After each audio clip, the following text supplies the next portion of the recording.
il est bien là. Salut Patrice. Bonsoir Thomas. Présent avec Philippe Lefebvre, notre homme de terrain pour ce match, pour faire vivre les retrouvailles de Rudy Garcia avec son ancien club, le MUC 72. Donc pour cette deuxième journée du championnat de France de Ligue 1, deux équipes qui sont toujours à la recherche de leur première victoire. On va découvrir le programme de cette deuxième journée avec quelques affiches intéressantes et notamment à 21h Paris Saint-Germain Bordeaux, une journée qui se terminera demain à 21h avec Marseille Auxerre. Lyon sera en déplacement à Lorient.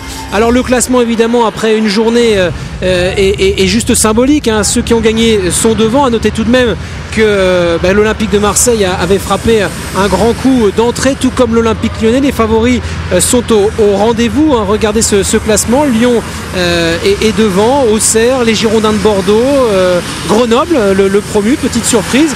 Nous, ce qui nous intéresse, c'est la deuxième moitié de tableau, Patrice, parce qu'on retrouve Lille avec un point après ce bon nul à Nancy, et puis Le Mans déjà un peu fragilisé après cette défaite à domicile face à Lorient.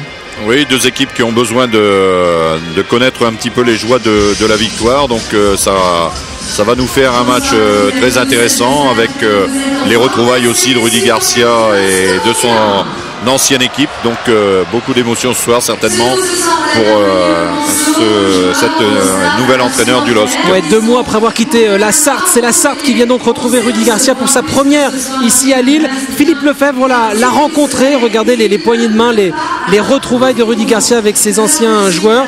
Philippe Lefebvre l'a rencontré, il a essayé un petit peu de le titiller. Vous allez voir, Rudy Garcia, lui, il a d'autres choses en tête. On a envie de retrouver notre public. On a envie, dans la lignée de la bonne performance de Nancy, de bonifier le point qu'on a pris à l'extérieur en faisant tout pour s'imposer à domicile. Pourquoi vous ne me parlez pas du Mans ? Bon, parce que j'avais d'autres soucis cette semaine pour penser à cette équipe du Mans. J'ai revu des visages amis, les joueurs, le staff, les dirigeants, donc ça suffit effectivement au plaisir d'avant-match. Après, la compétition reprendra le dessus. Puis je vous dis, nous on a des soucis d'effectifs et puis on est toujours en recherche de joueurs, donc la semaine a été bien occupée. Voilà. Ça se présente bien quand même, Rudy ? Ah oui, on va faire le maximum, comme d'habitude. Merci beaucoup. Voilà, beaucoup de problèmes d'effectifs. On l'a dit, une équipe du LOSC un petit peu décimée. On va le voir avec la compo tout à l'heure. Heureusement, la bonne nouvelle, c'est l'intégration parfaite de Florent Balmont, l'ancien niçois, qui est titulaire, Patrice, dans ce milieu du LOSC.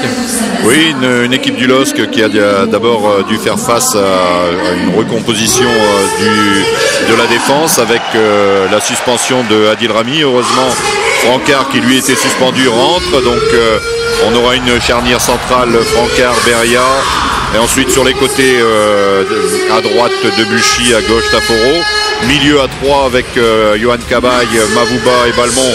Là, le point fort de cette équipe lilloise, comme l'an dernier, pourrait-on dire. Et puis devant, donc Fauvergue, Bastos et Touré qui rentrera sur le flanc droit. Larsen Touré titulaire, hein, bien sûr, après la blessure et la longue indisponibilité de 3 mois de Pierre-Alain Fro.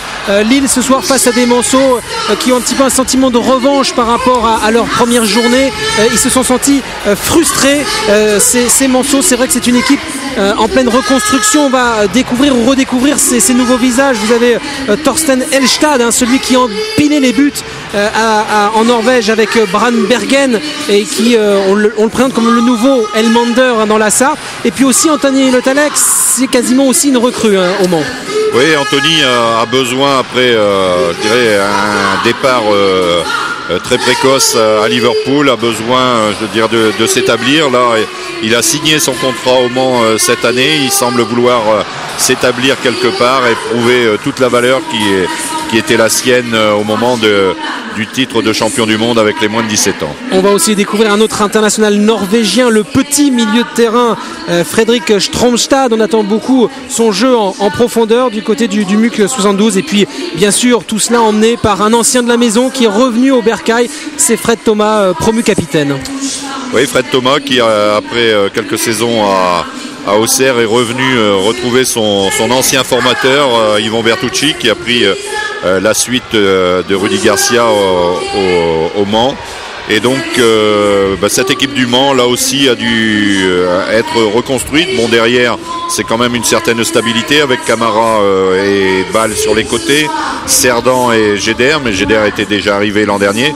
Dans les buts par contre toujours l'absence de Johan Pelé, remplacé par Roche. Et un milieu à 3 avec Frédéric Thomas, Coutader et puis ce nouveau là, Stronstadt. Et une attaque à 3 avec Le Talec côté droit, Meiga sur le côté gauche. Et dans l'axe, cet attaquant norvégien dont Thomas, vous venez de nous parler, dont on dit le plus grand bien. Le nouveau, peut-être, on l'espère en tout cas, le nouveau Johan Elmander de la Sarthe, Thorsten Elstad. Yves Bertucci dit tout simplement: mon but, c'est de faire de ce groupe une équipe. Voilà le défi que doit relever le MUC 72 en ce début de saison. Oui, une équipe qui a été sérieusement ponctionnée là sur les 2 dernières saisons. Il faut dire que pratiquement une quinzaine de joueurs sur 2 saisons, c'est très très dur pour un effectif. Et bon, bien sûr, ce club se construit.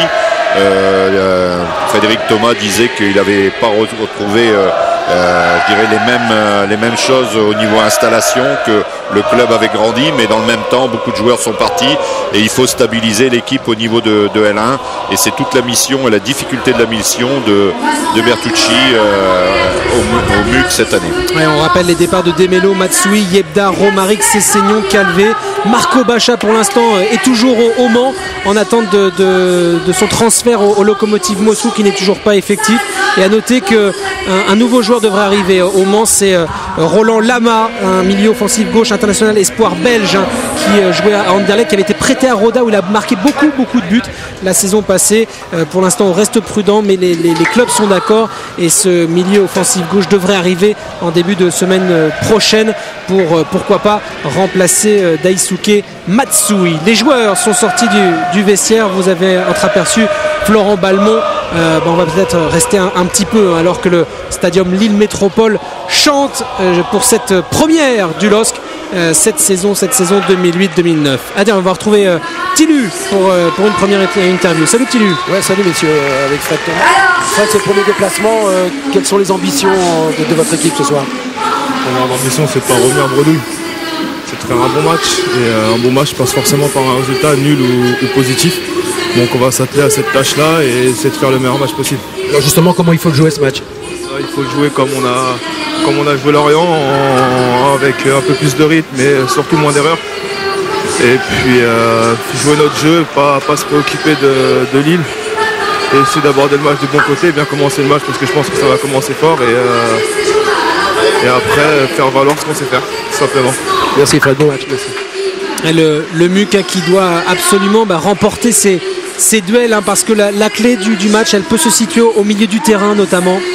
Oui, alors le milieu de terrain, si c'est là que ça va jouer, je pense que les Lillois ont vraiment là leur point fort.